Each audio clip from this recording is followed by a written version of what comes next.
Maka datanglah seorang sahabat bertanya kepada Nabi Muhammad sallallahu alaihi wasallam, "Ya Rasulullah, mata sa'ah, bila kiamat itu terjadi?" Nabi tak jawab. Itu menunjukkan bahawa Allah tidak berikan wahyu kepada Nabi untuk menetapkan hari, bulan, tahun. Nabi tidak menjawab, tapi Nabi balik bertanya, "Ma'adattalaha?" Siapa tadi yang bertanya? Manakala Nabi menyampaikan tazkirah, orang ini bertanya, "Mata sa'ah?" Nabi diam saja. Nabi terus berikan tazkirah. Selepas itu baru Nabi tanya, "Aina sa'il?" Siapa yang bertanya tadi? "Saya ya Rasulullah." Lalu kata Rasulullah, "Ma'adattalaha?" Apa yang sudah kau siapkan untuk hari kiamat itu? Menunjukkan bahawa hari, bulan dan tahunnya tidak diketahui siapapun. Bila hari ini beredar berita bahawa ada tulisan, ada orang yang mengetahui hari kiamat, maka bercanggah dengan Quran dan sunnah Rasulullah sallallahu alaihi wasallam. Kerana Nabi tidak pernah membicarakan itu kepada Sayyidina Abu Bakar, Umar, Uthman wa Ali wa an kulli sahabati Rasulillah ajma'in. Sedangkan Al-Quran jelas-jelas, a'udzubillahi minasyaitonir rajim, yas'alunaka 'anis sa'ati ayyana mursaha. Mereka bertanya kepada engkau tentang hari kiamat, bila terjadinya. La ya'lamuha illahu, tidak ada yang tahu kecuali hanya Allah Subhanahu wa ta'ala. Tapi masalah tanda-tandanya, maka Nabi banyak bercerita. Tanda-tanda ini dibagi dua. Ada tanda yang bersifat fisik, nampak, di antaranya ucapan Nabi, tatawul al-bunyan, berlomba-lomba membuat bangunan tower yang tinggi. Itu sudah tampak hari ini. Bahkan Imam Sun'ani menyebutkan, bila ada binaan, bangunan yang lebih tinggi daripada Jabal Abi Qubais, salah satu tanda hari kiamat. Hari ini kita melihat Jabal Abi Qubais dulu bukit yang paling tinggi di samping Ka'bah. Hari ini Jabal Abi Qubais lah yang paling rendah. Jabal Abi Qubais di belakang bukit Safa. Bila kita naik ke atas bukit Safa, ingin memulai sa'i menghadap ke arah kiblat, tepat di belakang kita Jabal Abi Qubais yang dipotong, dikerat, kemudian di atasnya dibina istana Raja Fahad. Dulu kerana Makkah itu seperti kuali, lalu kemudian di tengah itu Ka'bah, maka bukit-bukit di sekeliling yang paling tinggi adalah Jabal Abi Qubais. Hari ini Jabal Abi Qubais paling rendah, ditambah gedung-gedung tinggi dan Zamzam Tower paling tinggi. Maka ini salah satu tanda fizik yang nampak oleh mata. Lalu kemudian tentang bagaimana seorang ibu antalidal amatu rabbataha, seorang budak hamba sahaya melahirkan tuannya. Ini pun juga physically nampak dia oleh mata. Ada dua makna bahawa seorang hamba sahaya melahirkan tuannya. Yang pertama maknanya, ketika umat Islam berkuasa, lalu kemudian dia menguasai suatu kawasan, maka perempuan-perempuan itu menjadi budak, dan budak-budak ini melahirkan anak-anak yang merdeka. Maka maknanya Islam punya kekuasaan yang luas. Akhirnya ibunya budak hamba sahaya, anaknya orang merdeka. Makna pertama. Sedangkan makna yang kedua adalah antalidal amatu rabbataha, maknanya seorang ibu melahirkan anak dan anaknya menderhaka, sehingga seolah-olah ibu menjadi budak dan anak menjadi tuan. Ini pun fizik, nampak dengan nyata. Saya termasuk suka mengkaji tanda-tanda yang tampak, tapi sebenarnya yang lebih condong daripada hadis-hadis itu adalah bukan benda, tapi condong kepada maknawi, makna yang terkandung di balik suatu ucapan Nabi sallallahu alaihi wasallam. Maka pada kesempatan ini kita akan bahaskan satu daripada banyak hadis diriwayatkan oleh Abdurrahman ibnu Sakhar ad-Dawsi, atau biasa dikenali dengan nama Abu Hurairah radhiyallahu an. Hadis ini ada dalam kitab Sahih Al-Bukhari. Apa kata Nabi? La taqumus sa'ah. Hari kiamat tidak akan terjadi hatta hingga yuqbadal ilmu. Yang pertama, dalam hadis ini ada 6 tanda. Ini yang akan kita bahaskan. Yang pertama, yuqbadal ilmu. Ilmu dicabut. Inna Allah la yaqbidul ilma intiza'an. Allah tidak mencabut ilmu seperti mencabut pokok kayu dengan akarnya sekali. Lalu bagaimana ilmu itu tercabut? Bi mautil ulama, dengan meninggalnya ulama. Ketika Imam Syafi'i meninggal, maka berapa cabang ilmu hilang. Imam Syafi'i alim dalam bahasa Arab, Imam Syafi'i alim dalam tafsir, Imam Syafi'i alim dalam fiqh, Imam Syafi'i alim dalam hadis, bahkan bergelar Nasirus Sunnah. Imam Syafi'i yang pertama kali menyusun usul fiqh. Lalu kemudian ketika meninggal, masih ada digantikan oleh murid-muridnya, Al-Muzani, Al-Buwaiti, Rabi' Al-Muradi.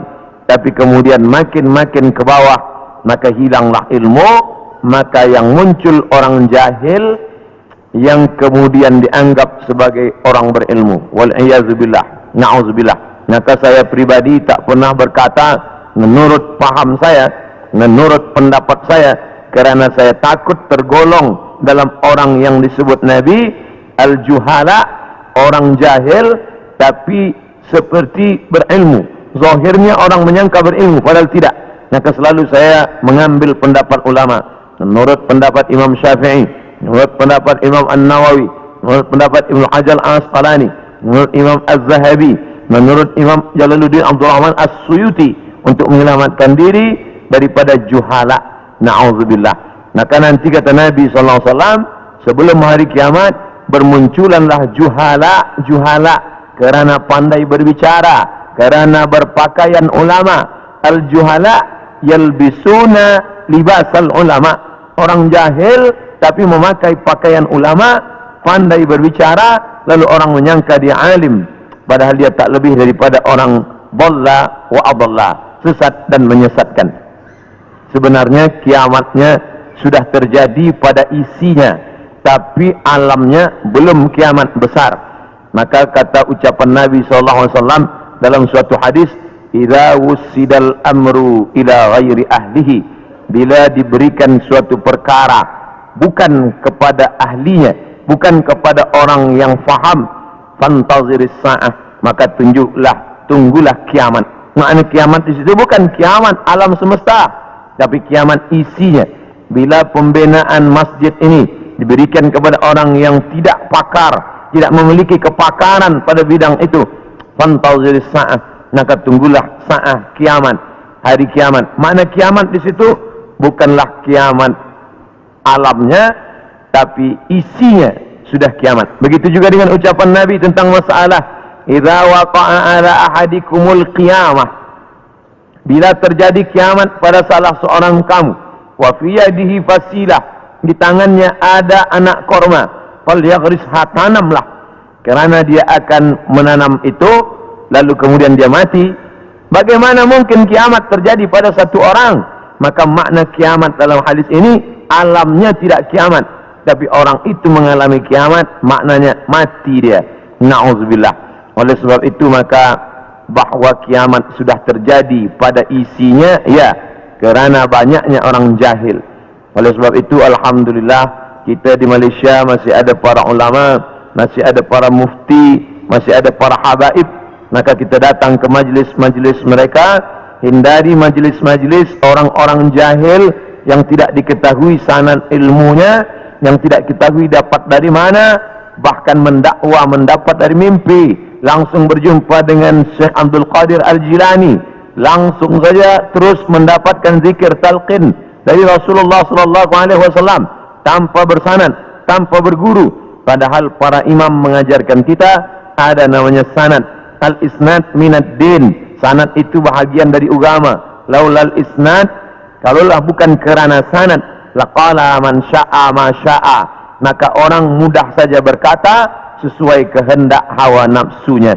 Begitu kata Imam Abdullah ibn al-Mubarak, salah seorang ulama hadis yang amat sangat tinggi ilmunya. Maka Imam Bukhari bersanad sampai ke Nabi Muhammad sallallahu alaihi wasallam. Imam Bukhari mendapatkan hadis itu dari gurunya, namanya Abdullah ibnu Maslamah. Abdullah ibnu Maslamah mendapatkan dari gurunya, namanya Malik bin Anas. Malik bin Anas mendapatkan dari gurunya, namanya Abu Zinad. Abu Zinad mendapatkan dari gurunya, namanya Al-A'raj. Al-A'raj mendapatkan dari gurunya, namanya Abu Hurairah. Abu Hurairah mendapatkan dari gurunya, namanya Sayyidina wa Maulana Muhammad sallallahu alaihi wasallam.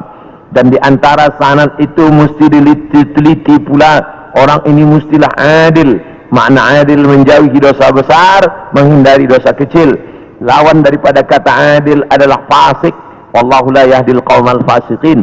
Allah tak berikan hidayah kepada orang yang fasik. Adapun orang yang adil tapi dia tidak dhabit, tidak kuat ingatannya, maka dia juga tidak layak diambil ilmu daripadanya. Oleh sebab itu, apa kata Imam Malik bin Anas, guru Imam Syafi'i? Makamnya di Baqi, di samping Masjid Nabawi, meninggal tahun 179 Hijrah. Aku berjumpa dengan 70 orang di dalam masjid ini, maksudnya Masjid Nabawi di Madinah. Andai aku minta satu di antara mereka berdoa, maka turun hujan, saking makbulnya doa mereka. Tapi tidak aku ambil hadis satu pun dari ke-70 orang itu. 70 orang zuhud, ahli ibadah, abid, banyak ibadahnya, kabul doanya. Andai ku minta satu orang berdoa, turun hujan, begitulah kabulnya. Tapi aku tidak mengambil ilmu dari mereka karena tidak dhabit, kuat ingatannya. Begitulah ulama menapis supaya jangan sampai mengambil ilmu daripada orang jahil. Karena di antara tanda kiamat adalah yuqbadul ilmu, bahwa ilmu dicabut Allah subhanahu wa ta'ala. Maka bila kita masih ada kajian-kajian khas tafsir, khas fiqh, khas usul fiqh, khas hadis, maka kita hadir, kita dengarkan, kita fahami, kita rakamkan, kita share, maka dia bagian dari dakwah. Tapi bila itu sudah tampak banyak menebar, sebenarnya salah satu daripada tanda hari kiamat. Yang kedua, wa taksuruz zalazil, banyak terjadi zalazil. Zilzal, gempa. Zalazil, gempa. Maka kita lihat, idza zulzilatil ardu zilzalaha, bila sudah digoncangkan bumi itu, wa akhrajatil ardu athqalaha, dan dia menggoncangkan, lalu keluarlah isi yang ada di dalamnya. Dulu terjadi juga gempa, faj'alna 'aliyaha safilaha, kami jadikan bagian dalam naik ke atas, bagian atas turun ke bawah. Amtarna 'alaihim, kami hujani mereka, bihijaratin, dengan batu, min sijilin mandud, dari tanah liat yang terbakar. Sudah lama terjadi, tapi hari ini terjadi lebih banyak lagi di banyak-banyak tempat. Bahkan gempa tak lagi terhitung. Hari ini terjadi di sini, hari ini terjadi di sini. Ini menunjukkan bahwa salah satu dari tanda-tanda itu sudah muncul, mengingatkan kita. Apakah dengan terjadinya ini lalu kita stres, setelah ini lalu kita tidak beraktiviti, lalu setelah ini kita tidak lagi beramal? Bukan begitu makna memahami tajuk kajian kita ini. Dengan memahami tanda hari kiamat, bukan menyuruh kita berhenti bekerja, bukan menjadikan kita menjadi tidak bersemangat untuk mencari nafkah, malah judul tajuk kita siang ini membuat kita semakin bersemangat untuk beramal saleh, karena kita akan tetap mati menghadap Allah, maka yang dibawa serta adalah amal-amal. Makanya dalam sebuah ungkapan, bukan hadis Nabi, i'mal lidunyaka, beramallah untuk duniamu, ka'annaka ta'ishu abada, seakan-akan kau hidup untuk selamanya. Wa amal li akhiratika, beramallah untuk akhiratmu, ka'annaka tamutu wada, seakan-akan kau mati besok. Maka siang ini kita salat zuhur pukul 1:30, maka seakan-akan inilah zuhur yang terakhir. Saya akan sampaikan tazkirah ini dalam 60 menit. Selepas itu kita akan buka soalan, kita akan jawab masalah-masalah yang ditanyakan terkait dengan tajuk kita sebahagian besarnya. Maka selepas mengkaji tajuk tanda-tanda hari kiamat, bukan membuat kita lalu berhenti beramal, tapi membuat kita makin bersemangat beramal, kerana ternyata alam akan berakhir, rumah yang besar akan hancur, kereta tak dibawa serta, yang dibawa hanyalah illal ladina amanu, iman, wa amilus salihat, dan amal-amal saleh. Lain daripada itu tinggal. Maka bagi sesiapa saja yang ikut tajuk kajian kita ini, selepas ini bertambah amalnya, bertambah khusyuknya, bertambah takutnya, itulah orang yang berhasil. Adapun selepas ini tak ada perubahan apa-apa, biasa sahaja, maka termasuk orang-orang yang mubazir.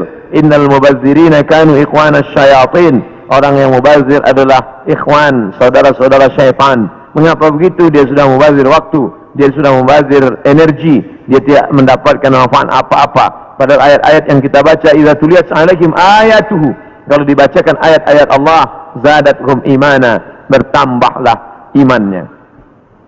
Dari dua tanda ini ada perbezaan. Tanda yang pertama tidak tampak, ilmu dicabut. Tidak nampak mana ilmu yang dicabut, mana ilmu yang kekal. Yang kedua, zalazil, gempa. Ini nampak, bisa dirasakan. Berapa skala Richter? Ini semua orang tahu. Bahkan bergoncang. Ada kaca yang pecah, ada dinding rumah yang retak. Itu terjadi belakangan ini lebih banyak lagi signal pertanda bahwa Allah Subhanahu wa taala akan mengakhiri dunia ini. Lalu kemudian berikutnya adalah wa yataqarabuz zaman. Zaman, masa, waktu, yataqarab, saling mendekati. Apa makna saling mendekati? Tidak lagi terasa. Baru saja hari Jumat, esok hari kita sudah solat Jumat. Baru saja Idul Adha, kita sudah membeli kambing dan sapi untuk Idul Adha berikutnya. Baru saja lepas Idul Fitri, sudah bersiap-siap lagi hendak memasuki bulan Ramadan. Itu kita rasakan sekarang. Apakah sebenarnya waktu itu berkurang? Waktu tidak berkurang.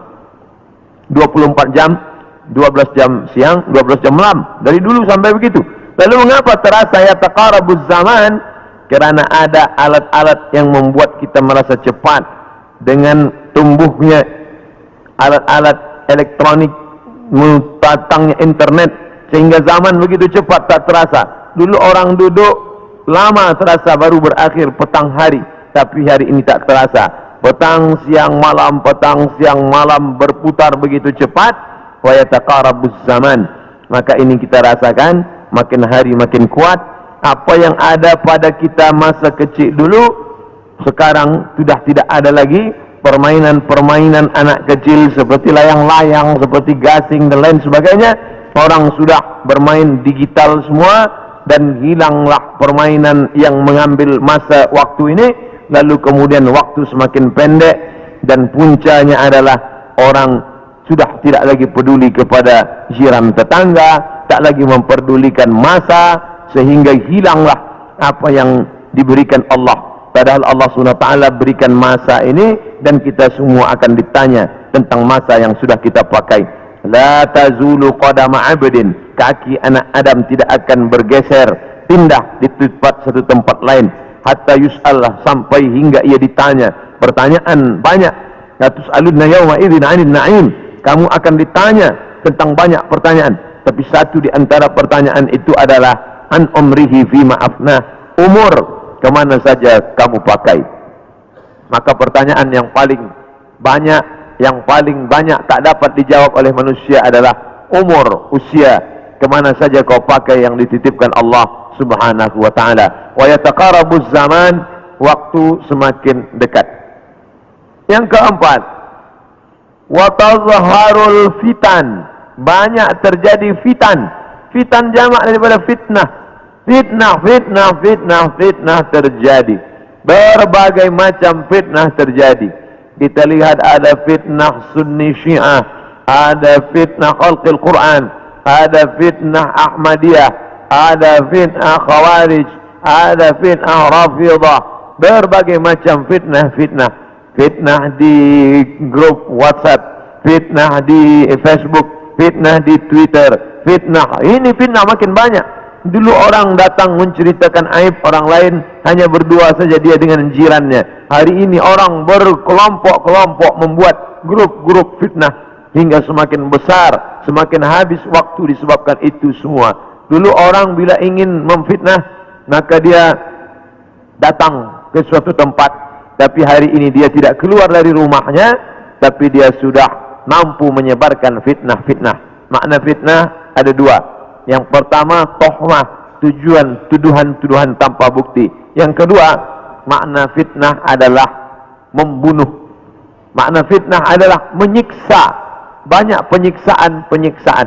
Berapa kali kita tidak sanggup menyaksikan video bagaimana penyiksaan muslimin di Rohingya. Bagaimana anak-anak gadis Rohingya dijual, lalu kemudian di India dijadikan sebagai orang-orang tidak baik. Bagaimana penyiksaan yang dilakukan oleh Burma kepada muslimin Arakan Rohingya. Bagaimana kemudian yang terjadi di Palestina hari ini sampai hari ini tetap berlanjutan terus. Na'udzubillah. Maka betul kata Nabi SAW, kalau sudah dekat masa hari kiamat, maka yang terjadi adalah yaksurul fitan, maka banyaklah fitnah-fitnah terjadi. Makanya selalu sebelum salam kita katakan, Allahumma inni a'udzubika min azabi jahannam, jauhkan kami daripada azab jahannam, wa min azabil qabri, daripada azab kubur, wa min fitnatil mahya wal mamat, jauhkan kami dari fitnah hidup dan mati. Fitnah mati, azab. Dua fitnah mati, azab kubur dan kemudian azab di akhirat. Tapi ada fitnah yang luar biasa, fitnatul mahya, fitnah ketika dalam hidup pun dia sudah merasakan fitnah-fitnah yang luar biasa. A'udzubillah. Yang selanjutnya, yang kelima, yaitu yaksurul haraj. Haraj, kata Nabi, wa huwal qatlu, pembunuhan yang banyak. Bagaimana mereka boleh menghabisi kaum muslimin bertetangga dekat. Slobodan Milosevic ingin menghabisi semua etnis Bosnia Hersek, habis semuanya. Itu terjadi tahun 90-an. Lalu kemudian sekarang berdamai. Lalu kemudian bagaimana pembantaian di Irak, dari sejak mulai Presiden Amerika sampailah yang terakhir, terus mereka membantai umat Islam. Lalu kemudian terjadi pula yang terakhir, tidak berakhir sampai hari ini, sampai Presiden Amerika mengatakan ini adalah ibu kota Israel. Dengan mengakui itu sebagai ibu kota Israel, maka semua orang yang berada di dalam itu tidak lagi diakui sebagai orang Palestina. Efek daripada itu adalah bahwa ini tidak lagi dianggap sebagai milik umat Islam, tapi justru sebagai orang Islam yang memiliki tempat ibadah di tanah orang kafir. Na'udzubillah. Oleh sebab itu, maka banyaklah al-haraj, pembunuhan. Dulu pun ada juga pembunuhan, betul, tak salah. Ada Romawi membunuh Persia, Persia membunuh Rom, itu biasa, itu terjadi. Tapi zaman sekarang pembunuhan merajalela kerana alat untuk membunuh itu diciptakan lebih banyak. Senjata-senjata dari besi diciptakan lebih banyak lagi untuk menghabisi umat manusia. Maka itulah yang dikatakan Nabi, yaksurul haraj. Apa salah kita? Mengapa kita dihidupkan Allah di zaman ini? Mengapa kita tak hidup di zaman Abu Bakar, Umar, Uthman wa Ali? Maka ada kabar gembira dari Nabi SAW. Al-ibadatu fil haraj. Orang yang tetap istiqamah beribadah fil haraj, ketika banyak pembunuhan ini, tetap imannya kuat, tetap dia istiqamah. Kahijratin ilayya, seperti orang yang berhijrah kepada Nabi Muhammad sallallahu alaihi wasallam. Mudah-mudahan kita termasuk orang yang tetap istiqamah dalam keadaan banyak pembunuhan, dan kita seperti orang yang berhijrah walaupun sudah 1439 tahun lampau, tapi kita tetap diakui sebagai umat Muhammad sallallahu alaihi wasallam dan seperti orang yang berhijrah. Makanya sekarang ada orang istilah, ini adalah hijrah saya, ini adalah momen hijrah saya. Sebenarnya tidak lagi ada hijrah. La hijrata ba'dal fath. Setelah pembebasan kota Makkah, tidak lagi ada hijrah. Yang dimaksud hijrah adalah pindah dari batil kepada hak, pindah dari syirik kepada tauhid, pindah dari jahil kepada ilmu. Itulah makna daripada hijrah. Kemudian yang keenam, hatta yaksura fikumul mal fayafidhu. Banyak orang yang melimpah ruah hartanya sampai yafidhu, seperti air yang penuh tumpah. Banyak orang-orang kaya. Dulu orang hanya kaya tapi masih ada batasnya. Sekarang ada orang yang amat sangat kaya tanpa batas, sampai tidak tahu lagi dia mau dibuat kemana kekayaan ini. Dan itu terjadi hari ini. Dulu orang kaya kerana dia berniaga, bekerja. Ada orang kaya kerana dia menjual emas. Ada orang kaya kerana dia beternak sapi, kambing. Ada orang kaya kerana dia membuat kolam ikan. Artinya dia bekerja, keluar peluh keringatnya baru dia kaya. Hari ini ada orang yang duduk-duduk saja, tapi kekayaannya amat sangat melimpah ruah. Maka apa yang dikatakan Nabi SAW terwujud hari ini, menunjukkan hari kiamat itu hampir saja terjadi. Bahkan ketika Isra Mi'raj pun Nabi melihat ada seorang perempuan tua yang melambaikan tangannya memanggil. Lalu Nabi bertanya kepada Jibril alaihissalam, siapa itu Jibril? Jibril menjawab, itulah dunia yang sudah tua.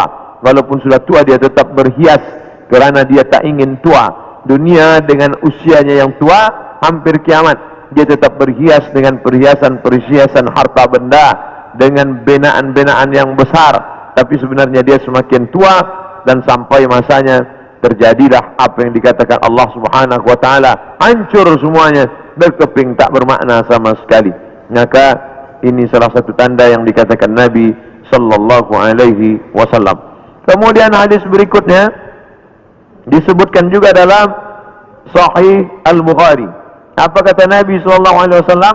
Tetap dari Abu Hurairah, la taqumus sa'ah, tidak terjadi hari kiamat, hatta yanzila fikum ibnu Maryam, sampai datang anak Maryam. Yang dimaksud dengan anak Maryam adalah Nabi Isa alaihissalam, hakaman muqsitan, sebagai seorang hakim yang adil. Mungkin keadilan susah didapatkan dari manusia yang condong kepada harta dan hawa nafsu, tapi kerana dia seorang nabi, bukankah dia sudah mati, meninggal dunia? Barrafa'allah, wa ma qataluhu, mereka tidak berhasil membunuhnya. Wa ma salabuhu, mereka tidak berhasil menyalibnya.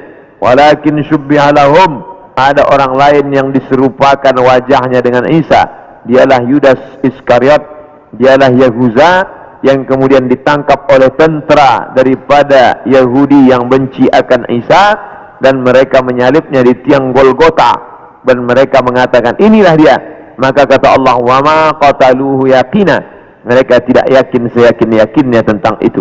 Sampai akhirnya pada tahun 324 terjadilah konsili, pertemuan pertemuan seluruh pendeta-pendeta, dan mereka berhasil menyepakati di sebuah kota bernama Nisea. Sekarang letaknya di Turki. Yang dulu kota itu besar, dibina oleh seorang raja bernama Konstantinopel, yang kemudian kota itu dirubah oleh Muhammad Al-Fatih menjadi kota Islambul. Islambul, kota Islam, negeri Islam, yang berubah menjadi Istanbul. Maka di sana ada satu tempat bernama Nisea. Di Nisea inilah mereka bersepakat bahwa Isa adalah anak Tuhan bagian. Padahal itu tidak ada disebutkan dalam Injil, tidak ada dalam wahyu Allah Subhanahu wa taala.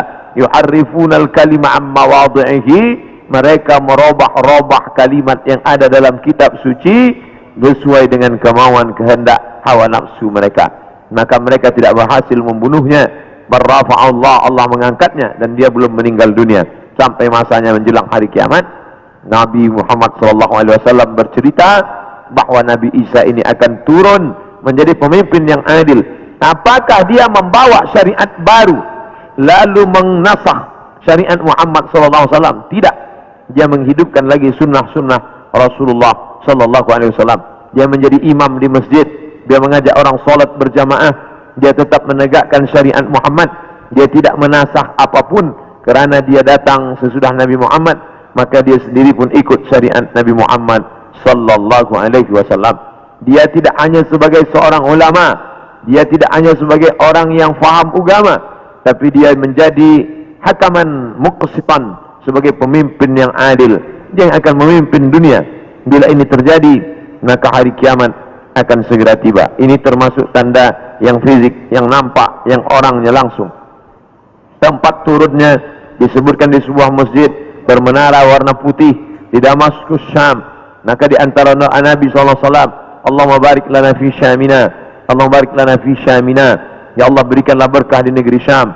Negeri Syam disebut negeri yang penuh dengan barakah. Subhanallazi asra bi'amrihi lailan minal masjidil haram ilal masjidil aqsa alladzi barakna haulahu. Kami berkahi tempat itu linuriyahu min ayatina, karena kami ingin menunjukkan ayat-ayat kami kepada orang yang tidak percaya kepada ayat-ayat. Bahwa Nabi Isa datang tidak membawa syariat baru, tapi dia membatalkan syariat yang sudah dirubah oleh para pendeta. Di antaranya mereka mengatakan bahwa Nabi Isa meninggal dunia tergantung di pelang salib, maka dibantah.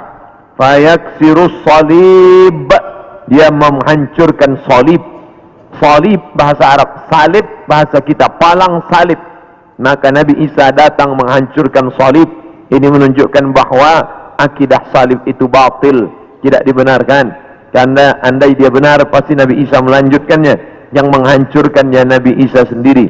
Yang mengatakan itu patung dia, maka itu dibantah oleh Al-Quran. Wa ma qataluhu, mereka tidak membunuhnya. Wa ma salabuhu, mereka tidak menyalibnya. Walakin syubbiha lahum, ada orang lain yang diserupakan dengannya. Bila ada orang berkata, kamu jangan kaji-kaji agama kami, jangan bahas-bahas agama kami, urus sajalah agama kamu, lakum dinukum waliyadin. Kami tidak mungkin membahas agama kamu kalau Allah tidak menyebutkannya dalam Al-Quran. Allah menyebutkan tentang yang kamu katakan sebagai Tuhan itu dalam beberapa surah. Al-Fatihah, Al-Baqarah, Ali Imran. Ali keluarga, Imran punya anak bernama Maryam. Maryam punya anak laki-laki bernama Isa. Dan Imran punya istri bernama Hannah. Hannah punya saudari perempuan, melahirkan anak laki-laki bernama Yahya. Dan Yahya punya ayah bernama Zakaria. Maka inilah keluarga yang kecil. Ada Imran, ada Hannah, ada adik Hannah, adik yang melahirkan Yahya, nama suaminya Zakaria. Dan Hannah melahirkan anak perempuan bersama Maryam. Dan Maryam punya anak laki-laki bernama Isa alaihissalam. Ini keluarga orang baik-baik, ini keluarga orang yang saleh, dan mereka itu tidak pernah mengaku dirinya Tuhan. Al-Masih ibnu Maryam illa rasul. Al-Masih tak lain tak bukan hanyalah seorang rasul. Qad khalas min qablihi rusul, yang sebelumnya sudah ada rasul-rasul. Adam, Idris, Nuh, Salih, Ilyas, Ilyasa, Zakaria, Musa, Yahya, Zulkifli, Daud, Sulaiman, Ayyub, semuanya meninggal dunia. Maka Nabi Nabi Isa alaihissalam pun juga akan meninggal. Hanya saja dia meninggal tidak seperti Nabi yang lain. Hidupnya habis, berakhir. Nabi Isa akan datang sekali lagi dan dia akan menghancurkan salib-salib. Berikutnya, wa yaqtulul khinzir, dia akan membunuh babi. Apa makna membunuh babi? Kerana mereka menghalalkan babi, seakan-akan babi itu halal, padahal Nabi Isa tidak makan babi.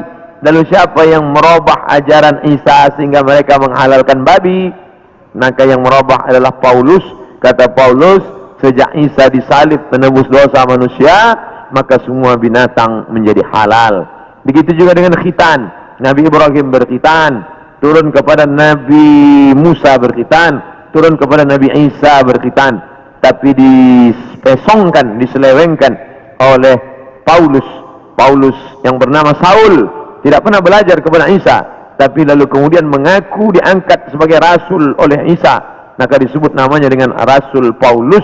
Maka ini dibantah oleh Al-Quran sama sekali. Maka Ibrahimu Yahudian, Ibrahim bukan Yahudi.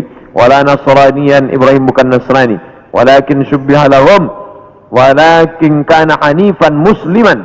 Dia seorang muslim, hanifan, condong kepada kebenaran, muslim. Wa ma kana minal musyrikin. Dia tidak mempersekutukan Allah subhanahu wa ta'ala. Sedangkan Yahudi dan Nasrani mempersekutukan Allah. Yahudi mempersekutukan Allah dengan Uzair. Wa qalatil yahudu Uzairun ibnullah. Orang Yahudi berkata Uzair anak Allah. Sedangkan Nasrani mempersekutukan Allah dengan Yesus, dengan Isa. Wa qala an-Nasara al-Masih ibnullah. Nasrani berkata Al-Masih anak Allah. Maka Al-Quran membantah. Bila ada orang mengatakan jangan kaji-kaji tentang agama orang lain, kita tidak mengkaji agama orang lain. Kita sedang mengkaji Al-Quran, kitab suci kita yang bercerita tentang penyelewengan ajaran Nabi Isa alaihissalam. Ini mesti diluruskan, karena yang kita kaji adalah Al-Quran dan sunnah Nabi Muhammad sallallahu alaihi wasallam. Wa yada'ul jizyah, Nabi membatalkan jizyah, upeti, pajak yang sebelumnya diterapkan oleh Raja Romawi dan Persia. Mereka hidup dengan cawan-cawan emas, pakaian sutra, tempat tidur yang tebal, dengan banyak-banyak pasangan, dengan istana yang megah. Padahal dari cukai, dari pajak yang dikutip dari setiap masyarakat. Maka datanglah Nabi Isa alaihissalam membantah itu semua perbuatan yang batil, bahwa itu perbuatan zalim, menganiaya orang susah. Maka dia menghapuskan itu, wa yada'ul jizyah wa yafidul mala hatta la yaqbaluhu ahadun, dan kemudian dia membagikan harta sampai tidak ada satupun yang mau menerimanya. Apa makna dia membagi harta tak ada orang mau menerima? Kerana orang sudah merasa cukup, tidak lagi merasa perlu banyak. Kerana masalah harta ini tidak ada batasnya. Lau kana li ibni Adam wadiyan min dhahab, seandainya manusia itu memiliki satu lembah daripada emas, ini ada bukit, di sini ada bukit, ada tanah yang turun ke bawah, tempat bercocok tanam, lalu kemudian berubah dia menjadi emas, maka manusia tidak pernah berkata cukuplah emas yang banyak ini, tidak, tapi dia akan berkata mana lagi, mana lagi. Dia terus meminta, walan tamla fahu illa turab, sampai mulutnya diisi tanah, masuk ke liang lahat, barulah dia merasa cukup, barulah dia katakan enough, baru dia katakan cukup, tidak lagi lebih daripada ini. Maka oleh sebab itu, ketika Nabi Isa alaihissalam membagikan harta, ini harta, dia katakan tidak, kami tidak mau menerimanya, karena kami tidak ingin mati membawa harta, tapi kami ingin mati membawa amal yang saleh. Kita lanjutkan. Yang terakhir, hadis masih dari Abu Hurairah radhiyallahu anhu, kitabnya Sahih Bukhari. La taqumus sa'ah, tidak akan terjadi hari kiamat, hatta tuqatilul yahud, sampai kalian memerangi orang Yahudi. Hatta yaqulul hajar, sampai batu berkata, batu besar tempat orang bersembunyi dari serangan musuh, batu itu berkata, apa kata batu itu? Hadza Yahudi ya Muslim, hadza Yahudi ya Muslim, hai tentara Muslim, hadza Yahudi warai, ini di belakangku ini ada seorang Yahudi, faqtulhu, bunuhlah dia, faqtulhu, bunuhlah dia. Ada satu yang tidak membela umat Islam, dan itu adalah syajaratul gharqad, pohon gharqad, pohon yang batangnya tunggal ke atas, tidak terlalu banyak cabang, dan dia daunnya panjang-panjang. Masih ada sekarang, mereka tanam banyak-banyak. Ini membuktikan sabda Nabi SAW benar, tidak salah sedikit pun. 1439 tahun yang lalu Nabi katakan, hari ini terbukti, mereka menanam tanaman gharqad sebanyak-banyaknya. Tahun 1999 saya sampai di satu kota. Kota ini dibagi dua kerana perjanjian Camp David. Sebelah diambil oleh Mesir, sebelah dijajah oleh Israel. Tampaklah tentara-tentara berjaga di perbatasan. Maka Rafah, nama kota tersebut Rafah. Maka kita bisa melihat menghijau. Sementara yang di Mesir ini menguning gurun pasir, sedangkan yang di sana menghijau. Kenapa hijau? Mereka tanam pohon gharqad. Nabi sudah mengatakan itu 14 abad yang lalu, bahwa mereka akan bersembunyi di balik pohon gharqad. Subhanallah, Masya Allah, Tabarakallah. Mereka bersembunyi di belakang batu-batu, berkata, ya Muslim, hai tentara Muslim, ada Yahudi di belakangmu, ini di belakangku ada Yahudi, faqtulu, bunuhlah dia. Oleh sebab itu maka ini hadis mukjizat Nabi SAW luar biasa.